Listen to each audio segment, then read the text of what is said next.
Yan, magluluto pala ng gulay ngayon yung lola ko. Luto niya ngayon ay lawot-lawot. Yung tawag sa amin ito guys, lawot-lawot.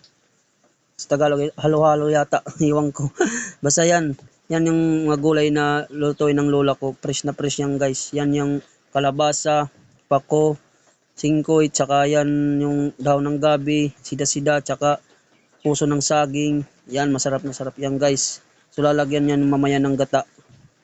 Masarap yung pag dinangin ng gata. Yan yung masarap dito sa probinsya, yung mga gulay na yan. Masarap yan dito guys. Talagang mapaparami ka ng kain. Siguro kung mamaya, madami yung makakain ko niyan. Diba? Oh. Napakarami. Tsaka masarap magluto yung lola ko.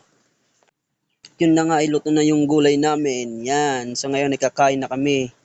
Yan, napakasarap. Tsaka yan yung ulam namin, sinugbang isda. Yan. Suba kami ng isda. Tsaka paksiw. Yan. Kainan na.